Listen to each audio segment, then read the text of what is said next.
कुछ दिनों से ध्यान करने बैठती हूँ तब 20 मिनट से ज़्यादा स्थिर नहीं रह पाती।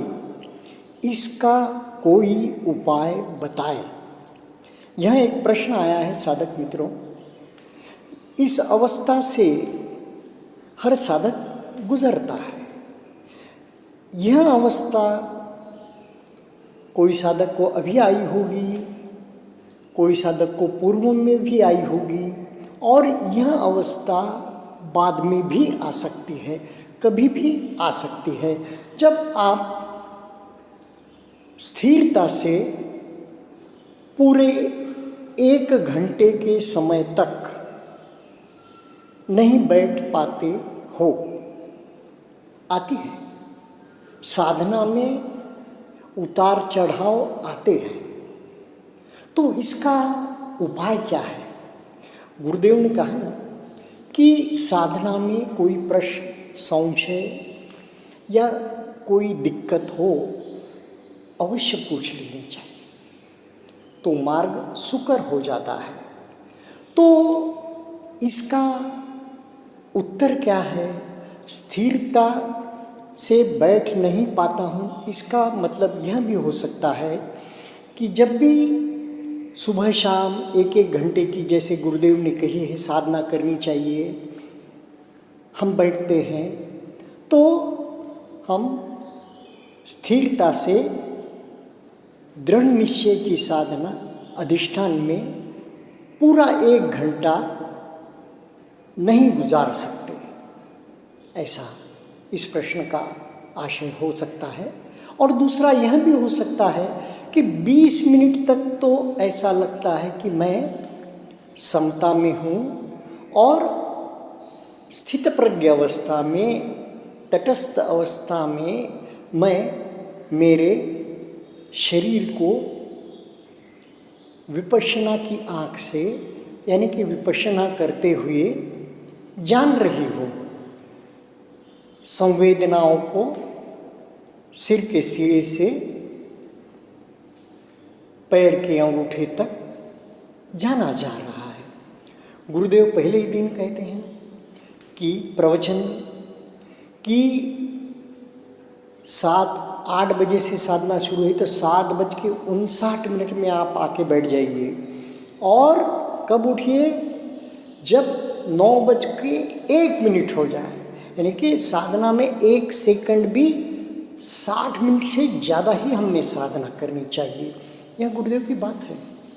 तो यह दृढ़ता से बैठने का, अधिष्ठान का जो प्रश्न है, गुरुदेव अंतिम दिवस में 11वें दिन यह भी कहते हैं कि आपको इस बिरवे को, इस जो पौधा जो हमने लगाया है साधना का, विपश्यना ध्यान साधना का, उसको कैसे नर्चर करना है, उसकी परवरिश कैसे करनी है, उसका प्रोटेक्शन 1 साल भर तक कैसे करना है। उसके बाद तो यह पौधा अपने आप हमें फल देगा। आशु फलदायिनी विद्या है।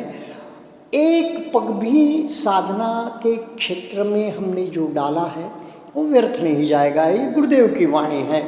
तो अब ये गुरुदेव की वाणी के परिप्रेक्ष्य में हम अपने अनुभव आधारित इस पर कोई हल क्या क्या निकलते हैं, इस प्रश्न के उत्तर के जवाब में, और साधना में प्रगति कैसे हो, यह जानेंगे। तो गुरुदेव ने कहा है कि जब समय मिले, एक दिन का शिविर लगाइए। यानी कि जहाँ जहाँ केंद्र है वहाँ तो रविवार के दिन या छुट्टी के दिन 1 दिवसीय शिविर लगते हैं, उसमें सम्मिलित होना चाहिए। साल में 1 बार 10 दिन की साधना करनी ही चाहिए। तो और ऐसी दिक्कतें आए तो सेवा में भी चले जाइए आप। 10 दिन की, 1 दिन के शिविर की सेवा में चले जाइए। छोटे छोटे शिविर भी आजकल बहुत लग रहे हैं। एक ज़माना था तो दुर्लभ थे शिविर, 2 दिन के, 3 दिन के। अब तो धम्मगिरी में भी और भी जो सेंटर्स है वहाँ पर 2 दिन के, 3 दिन के शिविर लगते हैं। या सेल्फ शिविर लगाइए, स्वयं शिविर। यह भी आपको बहुत उपयोगी सिद्ध होगा साधना में प्रगति के लिए।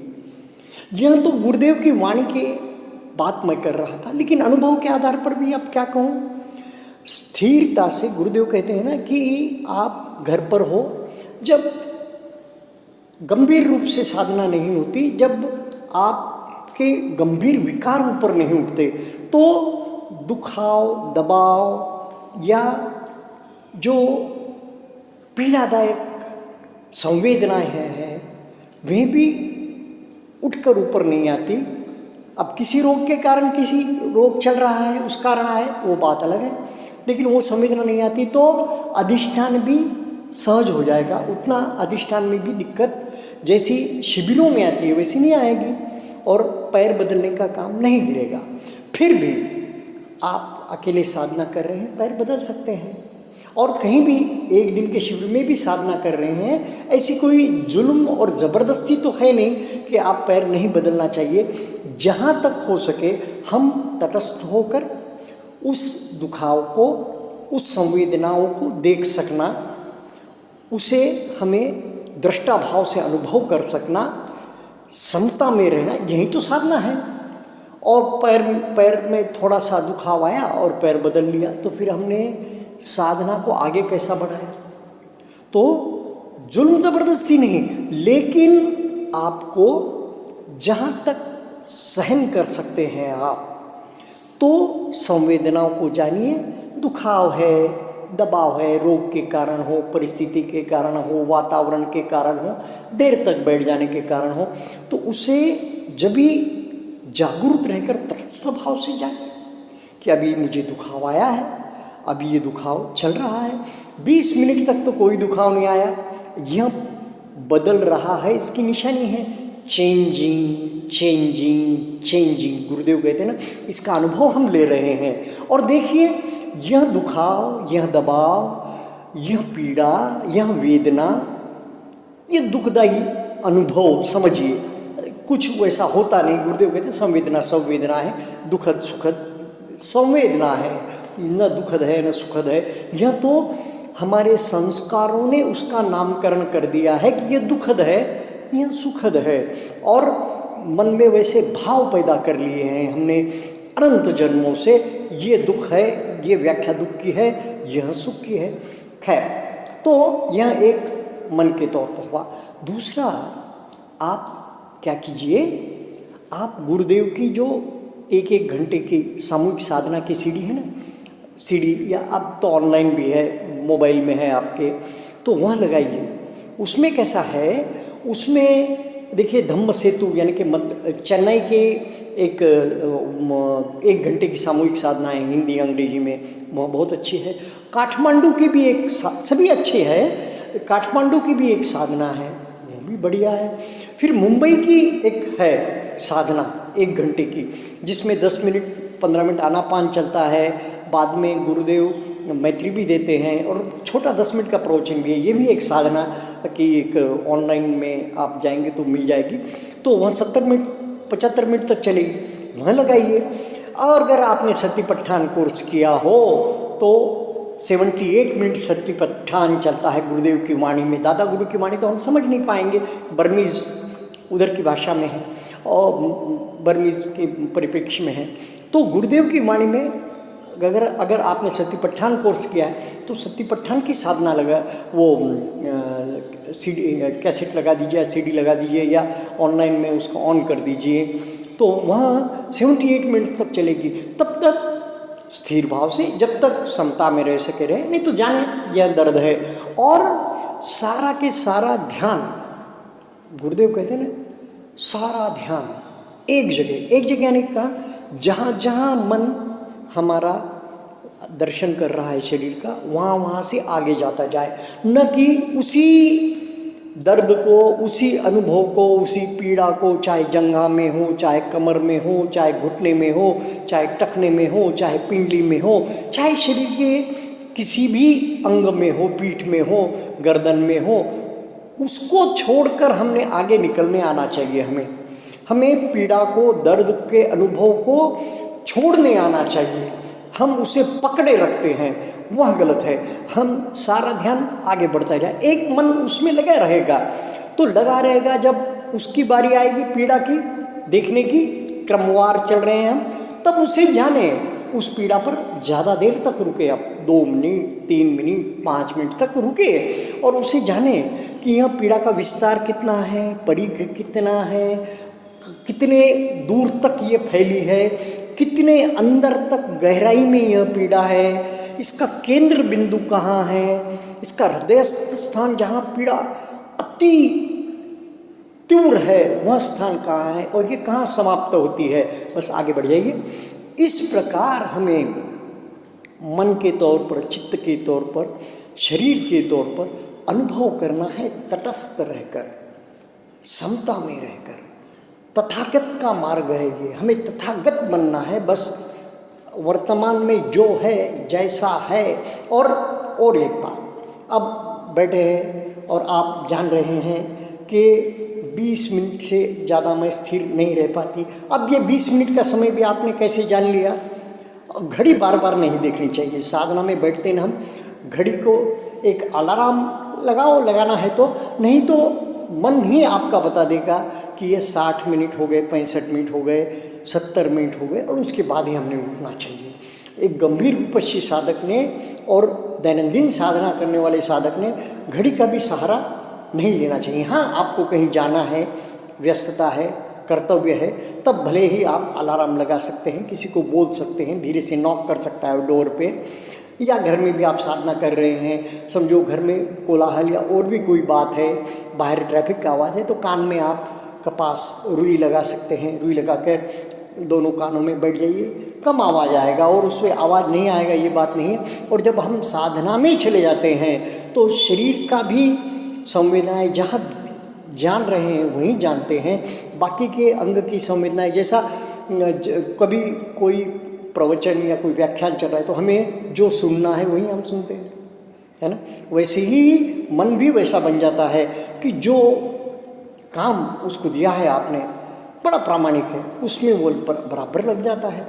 और अगर मन भटकता है, मन भटकने के कारण आप कह रहे हैं कि स्थिर नहीं रह पाते हैं, हाँ, या फिर समता नहीं रह पाती है, तो क्या करना है? आनापान, जितना आनापान कर सके। आनापान भी कैसा? आने वाले सांस को जान लिया, यह सांस आया, यह सांस बाहर गया, यह सांस आया, यह सांस बाहर गया, ये जानते जाना चाहिए। यानी कि नासिका के नीचे, ऊपर वाले होंठ के ऊपर सारा ध्यान केंद्रित करके, सारा ध्यान वहीं पर लगा के उस क्षेत्र को जाने कि सांस छू पा रहा है, कैसे छू रहा है और अंदर जा रहा है, कहाँ छू रहा है और बाहर निकल रहा है, इसे भी जाने। हाँ, अब सांस ठंडा अंदर आ रहा है क्या, गर्म बाहर जा रहा है, यह पुराने साधक है, गुरुदेव कहते हैं ना, जानने की आवश्यकता नहीं। फिर भी यह जानने की भी आप कोशिश करें तो एकाग्रता बढ़ती जाएगी। आपका जो एकाग्र मन है, स्थिर मन की अवस्था क्या है? स्थिर मन है, एकाग्र मन है, विक्षिप्त मन है। और मन चित्त कैसा है? कभी कभी जो है सो समाहित, और कभी कभी कैसा चित्त बन जाता है हमारा, बिल्कुल चित्त विमूढ़ हो, मूढ़ चित्त की मूढ़ अवस्था, प्रमादी अवस्था। मूढ़ अवस्था में चित्त न संवेदना जानता है न कुछ जानता है, वो नींद में चला जाता है। जैसा भगवान के काल की बात, महामोगलान जैसे अग्रशावक भगवान की बाईं ओर विराजमान होने वाले महामोगलान को भी नींद बहुत तंग करती थी। जब भी साधना को बैठे हैं तो तंद्रा, नींद, तो ये सबसे बड़ा दुश्मन है। इससे बाहर निकलने के लिए थोड़े सहेतु जोर से सांस ले लीजिए। गुरुदेव ने उसकी परमिशन, छूट दी है। हम प्राणायाम नहीं कर रहे, हम भस्त्रिका नहीं कर रहे, लेकिन जानबूझकर हम थोड़े खींचकर सांस ले रहे हैं, खींचकर सांस छोड़ रहे हैं, जोर लगाकर सांस छोड़ रहे हैं, खींचकर सांस ले रहे हैं। कुछ 10-15 मिनट तक भी कर सकते हैं आप। अगर मन एकाग्र नहीं हो रहा, कोलाहल, मन में कोलाहल है, तो उसे तो शांत करना है, हाँ? तो फिर और चित्त समता में लाने के लिए बस उस सांस को जैसी भी है, छिछली है तो छिछली है, गहरी है तो गहरी है, जोर से है तो जोर से है, धीरे है तो धीरे है, फिर धीरे धीरे वो यू टर्न लगने लगेगी सांस, और सांस जैसी स्थिरता प्राप्त करने लगेगी, छोटी होने लगेगी, आपका चित्त भी समाहित होने लगा, आपका चित्त भी बिल्कुल स्थिर होने लगेगा, और चित्त की स्थिरता के साथ साथ शरीर भी स्थिर होने लगेगा, समाधि पुष्ट होने लगेगी, अधिष्ठान पुष्ट होने लगेगा, और आप पूरी तरह से 1 घंटे तक आराम से, 1.25 घंटे तक समय है तो इसका समय बढ़ाते जाइए। और मैंने जैसा कहा ना, अगर सत्यपठान कोर्स किया तो सत्यपठान की कैसेट वो ऑनलाइन लगा लीजिए, वाणी गुरुदेव की 78 मिनट के 78 मिनट तक ध्यान कीजिए। कभी कभी आप गुरुदेव की वाणी जो है, जो ग्रुप सिटिंग की है ऑनलाइन, वो लगा लीजिए मोबाइल में, तो समय भी पूरा हो जाएगा। अनेक जगहों पर है गुरुदेव की, यानी कि बोध गया की है, फिर श्रावस्ती की है, जेट1 की है, अनेक जगहों पर, दुबई की भी अच्छी है गुरुदेव की जो सामूहिक साधना की वाणी है 1 घंटे से ज़्यादा। तो इनका आधार समय समय पर लेना चाहिए। समय समय पर गुरुदेव की वाणी, जो गुरुदेव के दोहे हैं वे सुनने चाहिए। गुरुदेव की समय समय पर ऑनलाइन आप मोबाइल का इस्तेमाल करते हैं, सभी करते हैं, तो उसमें सुननी चाहिए आवाज़, और उनके प्रवचन और साहित्य भी पढ़ना चाहिए। सभी बातें प्रवचनों में या गुरुदेव व्याख्यानों में नहीं आती। अनेक बातें जो है, जो विपश्यना का साहित्य है, विपश्यना विशोधन विन्यास का, या अन्य भी साहित्य, ध्यान के बारे में या फिर शील के बारे में, उसमें पढ़ना चाहिए, उसे सुनना चाहिए। हम समाज में रह रहे हैं, दैनंदिन बातों से, विज्ञान से, AI से, मशीन लर्निंग से, या इस जो हम सोशल मीडिया, इसे पूरी तरह से हम अपने को काट नहीं सकते हैं। पूरी तरह से टीवी से, न्यूज़ से, आज जो वर्तमान है उससे भी हम, समाज में जो चल रहा है उससे भी हम काट नहीं सकते अपने आप को। उसके साथ उसमें रहें, अलग, अपने को अलग थलग न गिराएं, लेकिन उससे पृथक भी कमल के पुष्प के भांति जल में कमल का फूल रहता है, फिर भी उस पर कोई बूंद नहीं रुकती। विपश्ची साधक ने उस प्रकार जीवन जीना चाहिए, और जहाँ जहाँ से भी शील समाधि के प्रति बातें आए उसे ग्रहण करनी चाहिए, बहुश्रुत होना चाहिए, सुनना खूब चाहिए। और ध्यान का समय तो ध्यान का समय है, अवश्य 1-1 घंटा हमने देना चाहिए, ताकि हम ध्यान में हमारी प्रगति होती रहे। और सेवा, अब जब जब भी आपको साधना में दिक्कत आए, कोई शिविर करने में दिक्कत आए, आपने सेवा को जाना चाहिए। चाहे 1 दिन के शिविर हो, द्रव्य से सेवा कीजिए, काया से सेवा कीजिए, वाणी से सेवा कीजिए। इस प्रकार हमें सेवा में भी संलग्न होना चाहिए, तो हमें पुण्यार्जन होगा, पुण्य प्राप्ति होगी।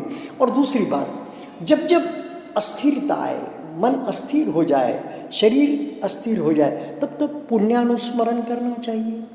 और मैं तो स्वयं के पुण्यानुस्मरण से ज़्यादा, वहाँ थोड़ा अहंकार भी उससे बढ़ सकता है, या आदमी यह भी सोच सकता है दीनहीन भाव में या दैन्य भाव में कि मेरे क्या पुण्य।